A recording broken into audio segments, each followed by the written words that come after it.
बंधुओं, प्रेम विलास ग्रंथ में वर्णन है, कुछ ही दिन बीते श्री नरोत्तम जी को महाप्रभु का दर्शन हो रहा है, नित्यानंद प्रभु का आचार्य गण का दर्शन हो रहा है, लेकिन महाप्रभु के भीतर युगल का अनुभव नहीं होता था।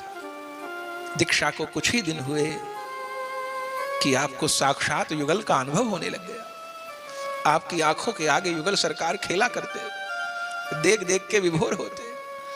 जब भजन करने के लिए बैठते माला लेकर के, सोई आंखों के सामने जुगल प्रकाश हो जाता, विभोर हो जाते देख करके। कब तक अनुभव करते रहते, कब तक आस्वादन करते रहते। और ये प्रेम का राज्य ऐसा है, यहां उत्तरोत्तर आगे बढ़ना होता है। जब तक दर्शन नहीं तब तक दर्शन हो जाए, ये भावना है। अब दर्शन हो गया तो सेवा प्राप्ति कैसे होगी? जैसे मेरे गुरुदेव सब समय लीला का चिंतन करते हैं, सेवा करते हैं, ऐसा कब होगा? तब बंधुओं सिद्धावस्था प्राप्त हो गई। नरोत्तम ठाकुर जी एक दिन भजन कर रहे, और जैसे भजन करके उठे नहीं थे, बस आंखें खोली थी, तो क्या देखते हैं? सामने साक्षात निकुंजेश्वरी रास रासेश्वरी विशुभानुनंदनी श्री राधिका विराजमान है। और जो प्रिया जी का दर्शन हुआ, कहते नहीं बनता, वाणी का विषय नहीं रहा। कैसा अनुभव हुआ। और नरोत्तम ठाकुर जी श्री जी का प्रत्यक्ष दर्शन कर रहे हैं, और सहन नहीं हो रहा। प्रिया जी अपने संपूर्ण माधुर्य के साथ प्रकट हो गई, उनका रूप श्याम सुंदर पे सहन नहीं हुई। नरोत्तम ठाकुर जी कैसे करे सहन, मूर्छित हो गए। तब श्री राधा ने नरोत्तम जी के माथे पर हाथ फेरा है। नरोत्तम ठाकुर हा राधा, हा स्वामिनी, हा करुणामयी कहते हुए बैठ गए। नेत्रों से झरझर झरझर अश्रुपात हो रहा है। हाथ जोड़ के बैठे, ये भी नहीं समझ आता मैं सपना देख रहा हूं कि जागृत है कि ये कुटिया है कि ये महल है कि निकुंज है कि कुंज है कि क्या है। मुंह से कुछ बोल भी नहीं पा रहे, स्तुति भी नहीं कर पा रहे। नरोत्तम जी तो नहीं बोले, पर श्री जी बोली, नरोत्तम अब कैसे उस स्वर की मिठास बताई जाए। और श्री जी के कंठ में कौन सी मृदुता थी, मधुरता थी, उसका वर्णन अब कैसे हो सकेगा। श्री जी ने कहा, नरोत्तम क्यों दुख पाते हो? तुम मेरी चंपक मंजरी हो, क्यों अपने स्वरूप को विसारे हो? चंपक मंजरी हो, देखो मेरे साथ कौन आई है। तभी श्री जी के पास में अष्ट सखियों में प्रधान श्री चंपक लता जी का दर्शन हो गया। चंपक लता जी को देखकर नरोत्तम जी को जाने क्या क्या याद आने लग गया। श्री जी कहती हैं, नरोत्तम तुम मेरी चंपक मंजरी हो और चंपक लता के यूथ की सखी हो। प्रतिदिन मध्याह्न में राजभोग के समय मेरे लिए चंपक लता दूध का आवर्तन करती है, माने दूध औटा के रबड़ी बनाती हैं।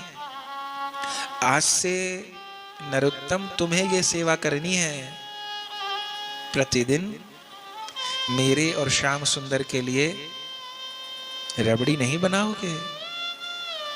इतना दर्शन हुआ, इतना दर्शन हुआ। चंपक लता जी का हुआ, श्री जी का हुआ।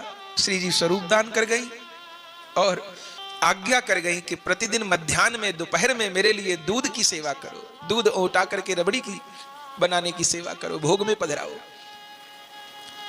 जैसे ही ये दृश्य ओझल हुआ है, अब सहन नहीं हो रहा, वह आवेश, वह प्रेम सहन नहीं हो रहा।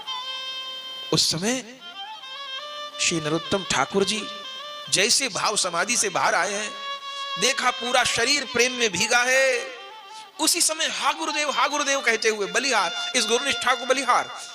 मंजरी गण की कैसी निष्ठा है, नरोत्तम ठाकुर जी की कैसी निष्ठा है कि साक्षात श्री जी आज्ञा कर रही है, लेकिन तब भी आप सीधे श्री जी की सेवा नहीं कर रहे। श्री जी की आज्ञा के बाद भी क्यों? जब तक गुरु सखी अनुमोदन नहीं कर देंगी, आज्ञा नहीं कर देंगी, तब तक सेवा का अधिकार कहां। अरे निकुंज में प्रिया जी पान की बीड़ी भी प्रदान करती है मंजरी गण को, तो बिना गुरु रूपा मंजरी की आज्ञा के बिना वह पान की बीड़ी का प्रसाद भी साधक मंजरी गण नहीं पाती। ऐसी निष्ठा है, ऐसा अनुगत्य है। तब दौड़ते हुए गुरुदेव के पास गए और सब बात गुरुदेव को बता दिए। और जैसे गुरुदेव को बताए, लोकनाथ गोस्वामी जी भुजा में भर लिए। क्यों? क्योंकि लोग अभी तो कुछ दिन पहले दीक्षा हुई है, तो गुरुदेव सोच ही रहे थे कि कुछ दिन बाद हम स्वरूप दीक्षा देंगे, स्वरूप के विषय में बताएंगे। अपने यहां गुरुजनों की जो कृपा है, प्रथम तो नाम प्राप्त होता है, फिर आगे मंत्र दान होता है, और फिर मंत्र दान से भी आगे गुरुदेव स्वरूप बताते हैं। महाप्रभु जी के पथ में गुरुदेव से लेके महाप्रभु जी तक जितने आचार्यगण हुए हैं, सबके सिद्ध स्वरूप हैं। सिद्ध स्वरूप माने कि श्री जी की सेवा में उनका क्या नाम है, क्या रूप है, क्या रंग है, क्या कुंज है, क्या स्वभाव है, क्या वस्त्र है, क्या सेवा है, उसका पूरा वर्णन है। उसको सिद्ध प्रणालिका कहते हैं। यही आचार्यों का मूलधन है। पूरी प्रणाली एक गुरु प्रणालिका, जिसमें अपने गुरुदेव से लेके पीछे महाप्रभु जी तक, श्री कृष्ण तक सब स्वरूपों का परिचय। कौन कौन गुरुदेव आचार्यगण हुए, क्योंकि परंपरा तो मूल श्री कृष्ण से ही आ रही है ना। श्री कृष्ण ने ही ब्रह्मा जी को ज्ञान प्रदान किया, तो श्री कृष्ण तक जितने आचार्यगण हुए उन सबका परिचय अपने यहाँ पूरी प्रणाली विराजमान है। पूरी परंपरा जो एक बार भी कहीं च्युत नहीं हुई, भंग नहीं हुई, पूरी परंपरा गुरु लोग प्रदान करते हैं अपने यहाँ। तो जिसमें गुरु लोगों के नाम वो गुरु प्रणालिका। फिर उसके आगे की बात है सिद्ध प्रणालिका, जहां उन गुरु लोगों के सेवा में सिद्ध स्वरूप क्या है उसका परिचय दिया जाता है। तो गुरुदेव सोच ही रहे थे कि नरोत्तम को स्वरूप देंगे, पर जरूरत नहीं पड़ी। गुरुदेव को कहना नहीं पड़ा, श्री जी ही स्वरूप बता गए।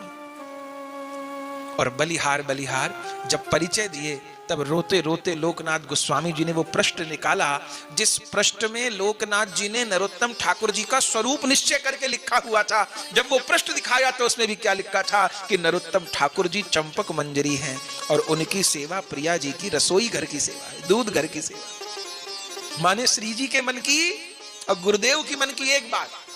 इसलिए सिद्ध प्रणालिका का दान कोई मजाक नहीं है, सामान्य बात नहीं है। बंधुओं, जिस समय सदगुरुदेव आश्रय प्रदान करते हैं, उसी समय प्रिया जी एक स्वरूप को सेवा में स्वीकार कर लेती हैं, और गुरुदेव ही समय आने पर जिस रूप में श्री जी ने स्वीकार किया होता है, उस स्वरूप का परिचय शिष्य को प्रदान करते हैं। फिर उस स्वरूप का अनुसंधान करते हुए वह साधक भजन की शिक्षा ग्रहण करता है और जुगल सरकार की मानसी सेवा का अभ्यास करता है। इसी को ब्रज में भजन कहा जाता है।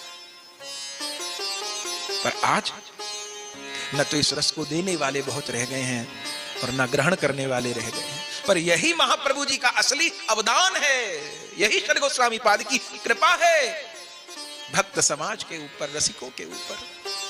गुरुदेव की पुष्टि हो गई और बस तब तो आनंद हो गया। अब गुरु सखी के अनुगत्य में प्रतिदिन शामा शाम के लिए रसोई बनाते हैं। भावना में सेवा हो रही, भावना में प्रतिदिन दूध औटाते हैं। एक दिन की तो बात, चूल्हे पर दूध रख दिए और दूध को औटा रहे थे। अब रबड़ी बनाने के लिए तो दूध को बहुत देर औटाना पड़ेगा ना, पानी भाप बन के उड़ेगा। औटा रहे थे, औटाते औटाते औटाते बहुत देर हो गई। कुछ देर के लिए युगल सरकार के स्वरूप का ध्यान करने लगे। इतने में ही औटते हुए दूध में उफान आ गया, और उफान आकर के जिस पात्र में दूध उबाल रहे थे वो थोड़ा उफन करके हाथ पर गिर पड़ा। और जैसे हाथ पर गिरा तो आवेश में, मानसी स्वरूप में हाथ जल गया। और जब भजन से उठे तो वास्तव में हाथ जला हुआ था। इसको कहते हैं स्वरूप सिद्धि। मानसी सेवा में जो किए उसका प्रकट प्रभाव प्रकट देह में आने लग गया। जैसे श्रीपाद गौरांग दास बाबा जी की चर्चा खूब सुनते हैं। प्रिया जी को रसगुल्ला पवाए तो वस्त्र चाशनी में हो गए, बीड़ी पवाए तो पान की पीक उनके वस्त्रों पर दिखाई पड़ी। और जब ये समाचार गुरुदेव को प्राप्त हुआ, गुरुदेव हृदय से लगा लिए और हृदय से लगा करके नरोत्तम ठाकुर जी को आशीर्वाद दिए। नरोत्तम, मेरे लाडले लोकनाथ तुझे निष्कपट हृदय से आशीर्वाद देता है। मैंने अपने संपूर्ण जीवन में जो भजन किया, जो साधना की, जो तपस्या की, जो कुछ किया, उन सब साधना, भजन, उपासना, सब का फल मेरे नरोत्तम तुझको प्राप्त हो। बलिहार बलिहार, कैसी कृपा, कैसी करुणा। गुरुदेव सारे जीवन का भजन रस प्रदान कर दिए। खूब आनंद। अब तो बस लक्ष्य मिल गया, अब कहां जाना है। जीव गोस्वामी जी ने भी ये सब बातें सुनी, बड़े प्रसन्न हुए। लेकिन जीव गोस्वामी जी के भीतर कोई और योजना चल रही थी। क्या योजना? जीव गोस्वामी पाद के ऊपर इस समय संपूर्ण संप्रदाय का भार था। रूप सनातन गोस्वामी जी अंतर्धान हो चुके थे और समस्त षड गोस्वामी पाद के द्वारा हजारों की संख्या में ग्रंथ लिखे गए थे। हस्तलिखित वह ग्रंथ, अब ग्रंथ तो लिख दिए गए थे, लेकिन उन ग्रंथों का प्रचार भी तो हो। अब जो लोग कहते हैं कि विलाप कुसुमांजलि कहने का विषय नहीं, सुनने का विषय नहीं, उनको समझना चाहिए जीव गोस्वामी पाद को चिंता हुई इन ग्रंथों का प्रचार कैसे हो। तब जीव गोस्वामी जी लोकनाथ जी के निकट गए, लोकनाथ जी को प्रणाम किया और कहा, हमें आपसे कुछ कहना है, कहिए, आज्ञा करिए, आप आचार्य हैं।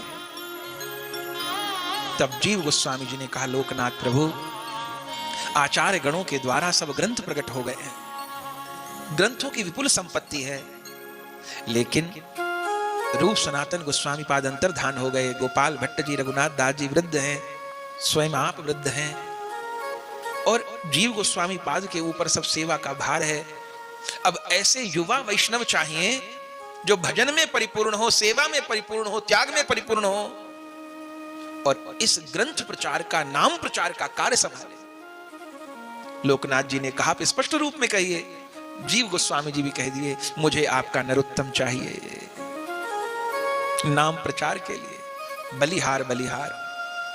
लोकनाथ जी ने कहा, वो तो आप ही का है, महाप्रभु की सेवा में काम आए, इससे बड़ी बात कोई होगी क्या।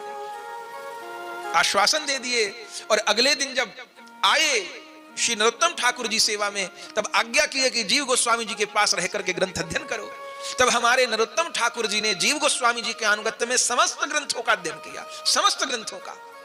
और अकेले नहीं थे, तब दो आचार्य आके और मिले, श्रीनिवासाचार्य प्रभु जी और श्यामानंद प्रभु जी। ये तीनों आवेश हैं। श्रीनिवासाचार्य प्रभु जी महाप्रभु जी का आवेश है, श्री नरोत्तम ठाकुर जी नित्यानंद प्रभु जी का आवेश है, और श्री श्यामानंद प्रभु जी अद्वैत प्रभु जी का आवेश है।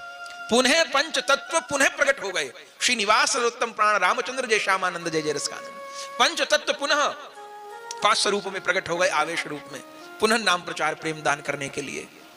तो ग्रंथ अध्ययन नरोत्तम ठाकुर जी को कराया है, और फिर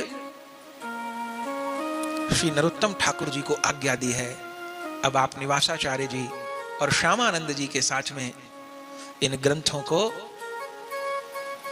प्रचार के लिए पूरे भारतवर्ष में, बंगाल, उड़ीसा, आसाम, सब जगह नाम प्रचार के उद्देश्य से आप प्रचार कार्य करो। और केवल इतनी आज्ञा ही नहीं दी, नरोत्तम ठाकुर जी कुछ ही दिनों में, वो तो विलक्षण प्रतिभा, कुछ ही दिनों में जीव गोस्वामी जी सारे ग्रंथ आत्मसात कर लिए। तब जीव गोस्वामी जी ने सब वैष्णवों की सभा में नरोत्तम जी को ठाकुर की उपाधि प्रदान की। अभी तक नरोत्तम जी कहलाते थे राजकुमार नरोत्तम, और जब हमारे जीव गोस्वामी जी ठाकुर की उपाधि प्रदान किए, तब उनका नाम हो गया नरोत्तम ठाकुर। कहिए श्री नरोत्तम ठाकुर जी महाराज की जय। नरोत्तम ठाकुर नाम हो गया। और उस समय अब नरोत्तम ठाकुर जी तो यही निश्चय किए हैं कि जीवन भर गुरुवानुगत्य में ही रहना है, लेकिन लोकनाथ गोस्वामी जी निश्चय कर चुके हैं, जबकि उनकी अंतरंग सेवा करते थे। पूरा वर्णन है ग्रंथ में। अब तो सब सेवा वो करवा लेते थे निसंकोच होकर के। गर्मी है तो पूरे समय पंखा कर रहे हैं, शीतकाल है तो अंगीठी तपा रहे हैं, पूजा के लिए पुष्प ला रहे हैं, जल ला रहे हैं, कोपीन धोते हैं, वस्त्र धोते हैं, रसोई सेवा, जो कुछ करना है सब गुरुदेव की सेवा वही करते हैं। और लोकनाथ जी ग्रहण भी कर लेते हैं। लेकिन जब जीव गोस्वामी जी की आज्ञा हुई तो कह दिया नरोत्तम, अब जैसे जीव गोस्वामी जी कह रहे हैं वैसे ही करो। नरोत्तम ठाकुर जी चरणों में पड़ गए, मैं आपको छोड़ के कहीं नहीं जाऊंगा, आपकी सेवा करूंगा। तब लोकनाथ जी ने यही कहा, पुत्र मेरे पास रह के मेरी सेवा करने से मुझे जितना सुख होगा उससे अनेक गुना सुख तब होगा तो मेरे से दूर रहकर गौर नाम का, गौर भक्ति का प्रचार कर। चले जाओ, कोई बात नहीं, मेरा जीवन पहले भी चल रहा था, अभी चलेगा। तब बंधुओं सारे ग्रंथों को बड़े बड़े लकड़ी के 4 संदूकों में रखा गया। पूरा वर्णन है। 2 बड़ी बैलगाड़ी आई जिनमें 4 बड़े संदूक रखे गए, जिनमें सारे ग्रंथ, सिद्धांत ग्रंथ, रस ग्रंथ सब रखे गए आचार्य गणों के। और गाड़ी तैयार हो गई, सब ग्रंथों का पूजन हुआ। श्री नरोत्तम ठाकुर जी, श्रीनिवासाचार्य प्रभु जी, श्यामानंद प्रभु जी चलने के लिए तैयार हैं। उस समय पुनः नरोत्तम ठाकुर जी लोकनाथ गोस्वामी जी को प्रणाम करने आए। हे गुरुदेव, आपकी आज्ञा से न इच्छा होते हुए भी आपकी सेवा छोड़ के नाम प्रचार के लिए जा रहा हूं, पर एक आज्ञा तो दे दीजिए कि बीच बीच में आके आपका दर्शन कर जाऊं। जल्दी जल्दी नहीं, 2 महीने, 6 महीना, साल भर बीच में आपका दर्शन कर जाऊं, ये तो आज्ञा दे दीजिए मुझे। अब लोकनाथ गोस्वामी क्या बोले? जब नरोत्तम ठाकुर जी ने कहा आज्ञा दे दीजिए बीच बीच में आके दर्शन कर जाऊं, लोकनाथ जी ने कहा बस इसकी जरूरत पड़ेगी नहीं। क्यों नहीं पड़ेगी? ये तेरा मेरा आखिरी मिलना है। अब मेरा शरीर ज्यादा दिन रहेगा नहीं, ये तेरा मेरा आखिरी मिलना है। और जैसे ये सुना है बंधुओं, वही मूर्छित होकर नरोत्तम ठाकुर जी गिर पड़े। लगता था प्राण निकल जाएंगे। जीव गोस्वामी पाद ने संभाला, गुरुदेव ने संभाला। हा गुरुदेव, हा गुरुदेव, हा गुरुदेव। तब लोकनाथ जी ने कहा देख पुत्र, शरीर तो छूटने का मेरा समय आ रहा है, पर तुझे आशीर्वाद देता हूं, तेरे लिए कभी ओझल नहीं होऊंगा। तो जब आंखों को बंद करेगा तुझे गौरांग और गुरुदेव का सब समय दर्शन होगा। तब अपने गुरुदेव से उनकी चरण पादुका मांगी है, जैसे कभी भरत जी श्री राम जी की पादुका लेकर के अयोध्या की यात्रा पर गए थे।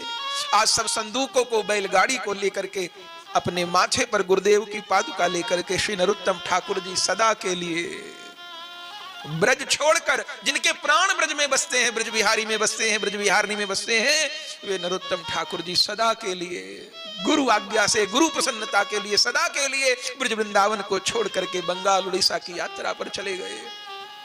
इसके बाद फिर नरोत्तम ठाकुर जी का पुनः ब्रज में आना चरित्र में दर्शन नहीं होता कि नरोत्तम ठाकुर जी पुनः निवासाचार्य प्रभु आए, उनकी तो समाधि है गोपेश्वर महादेव के निकट। रामचंद्र कविराज जी आए, उनकी भी समाधि है, पर नरोत्तम ठाकुर जी वृंदावन दोबारा आए, एक कहीं दर्शन नहीं होता। जो गोकुलानंद जी में उनकी समाधि का दर्शन है, वो तो उनकी आसन समाधि है, पुष्प समाधि भी नहीं। क्यों? क्योंकि हमारे नरोत्तम ठाकुर जी का तो शरीर ही प्राप्त नहीं हुआ। लीला अंतर ध्यान के समय वह गंगा नारायण चक्रवर्ती जो उनके प्रधान शिष्य थे, नरोत्तम ठाकुर जी कहे गंगा स्नान को जाऊंगा, और गंगा स्नान के लिए गंगा जी में उतरे और उनके शिष्य गंगा नारायण उनके शरीर को मलने लगे। ग्रंथ में उल्लेख है, शरीर मलते गए और नरोत्तम ठाकुर जी का शरीर दूध बन बन के बहने लग गया। और संपूर्ण नरोत्तम ठाकुर जी, जैसे नित्यानंद प्रभु के प्रेम ने नरोत्तम ठाकुर जी का रूप धारण किया था पद्मा नदी से, ऐसे पुनः गंगा जी में विलीन हो गए थे श्री नरोत्तम ठाकुर जी। उनकी तो पुष्प भी प्राप्त नहीं हुए। गोकुलानंद मंदिर में जो समाधि है श्री गंगा नारायण जी की, श्री नरोत्तम ठाकुर जी की, वो आसन समाधि है, वस्तु समाधि है उनकी। बाकी तो गंगा जी में विलीन हुए थे नरोत्तम ठाकुर जी, फिर लौट कर आए हैं वृंदावन। ऐसा वृतांत प्राप्त होता नहीं गुरु आज्ञा से। और फिर इसके बाद भी बहुत बड़ा चरित्र है, पर आज जो चर्चा की उसका कारण यह है कि ये जाने वो नरोत्तम प्रार्थना किस स्थिति में उत्पन्न हुई है।